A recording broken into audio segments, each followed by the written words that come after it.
ನಿನ್ನ ಕಷ್ಟಕಾಲದಲ್ಲಿ ಸಹಾಯ ಮಾಡೋ ಒಬ್ಬ ಸಾಮಾನ್ಯ ವ್ಯಕ್ತಿ ದೇವರಿಗಿಂತ ದೊಡ್ಡವನು.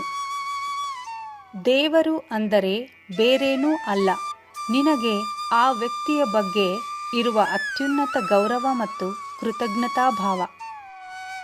ಪರಿಶುಭ್ರತೆ ಕೇವಲ ಶರೀರಕ್ಕೆ ಮಾತ್ರ ಇದ್ದರೆ ಸಾಲದು, ಆಗಾಗ ಮನಸ್ಸಿಗೂ ಪರಿಶುಭ್ರತೆ ಇದ್ದರೇನೆ ಜೀವನ. ಮನಸ್ಸಿನ ಪರಿಶುಭ್ರತೆ ಎಂದರೆ ಬೇಡದೇ ಇರುವ ವಿಷಯಗಳ ಕುರಿತು ಚಿಂತಿಸದೇ ಇರುವುದು ಮತ್ತು ಮನಸ್ಸನ್ನು ಆಗಾಗ ಖಾಲಿ ಇರಿಸುವುದು, ಹಾಗೆ ಶಾಂತಿಯಿಂದ ಇರುವುದು. ಇಲ್ಲವಾದರೆ ಗತಿ ತಪ್ಪಿದ ಆಲೋಚನೆಯಿಂದ ಮನಸ್ಸು ಮತಿ ತಪ್ಪುತ್ತದೆ. ಮನಸ್ಸಿಗೆ ಆಸೆ ಹೆಚ್ಚು, ಕಂಡದ್ದನ್ನೆಲ್ಲ ಬಯಸುತ್ತದೆ. ಆದರೆ ಪ್ರಕೃತಿಗೆ ಸ್ಪಷ್ಟತೆ ಹೆಚ್ಚು, ಅದು ಏನು ಕೊಡಬೇಕೋ ಅದನ್ನು ಕೊಡುತ್ತದೆ. ಪ್ರಕೃತಿ ನಿನ್ನ ಮನಸ್ಸು ಪಡೋ ಆಸೆಯನ್ನೆಲ್ಲ ಕೊಡುವುದಿಲ್ಲ, ನೆನಪಿರಲಿ.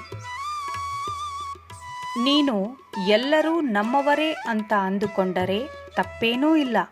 ಆದರೆ ಎಲ್ಲರೂ ನನ್ನಂತೆಯೇ ಇರಬೇಕೆಂದು ತಿಳಿಯುವುದು ದೊಡ್ಡ ತಪ್ಪು. ಈ ಜೀವನವು ತುಂಬ ವಿಭಿನ್ನವಾಗಿದೆ. ಇಲ್ಲಿ ಇರುವ ಪ್ರತಿಯೊಬ್ಬರೂ ವಿಭಿನ್ನ. ಅವರ ಅಭಿಪ್ರಾಯ, ಅಭಿಲಾಷೆ, ಹೀಗೆ ಎಲ್ಲವೂ ಭಿನ್ನವಾಗಿರುತ್ತದೆ. ಎಲ್ಲರ ಅಭಿಪ್ರಾಯವನ್ನು ಗೌರವಿಸು. ಇದೇ ಜೀವನ, ಜೀವಿಸು. ಸತ್ಯವನ್ನು ನಿರೂಪಿಸುವುದಕ್ಕೆ ಸಾಕ್ಷಿ ಬೇಕು, ಆದರೆ ಅಸತ್ಯವನ್ನು ನಿರೂಪಿಸುವುದಕ್ಕೆ ನಟನೆ ಸಾಕು. ಈ ಕಲಿಯುಗದಲ್ಲಿ ಸತ್ಯವನ್ನು ನಿರೂಪಿಸುವುದು ಅತ್ಯಂತ ಕಠಿಣ, ಆದರೆ ಅಸತ್ಯಕ್ಕೆ ಕೇವಲ ಕ್ಷಣಗಳು ಸಾಕು.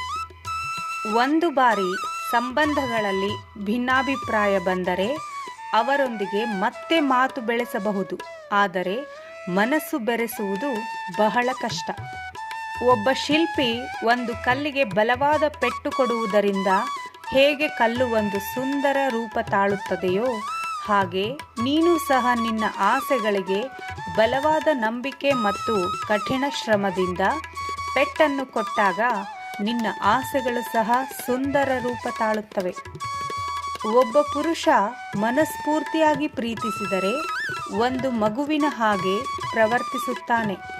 ಅದೇ ಒಬ್ಬ ಸ್ತ್ರೀ ಮನಸ್ಫೂರ್ತಿಯಾಗಿ ಪ್ರೀತಿಸಿದರೆ ಒಬ್ಬ ತಾಯಿಯ ಹಾಗೆ ಪ್ರವರ್ತಿಸುತ್ತಾಳೆ.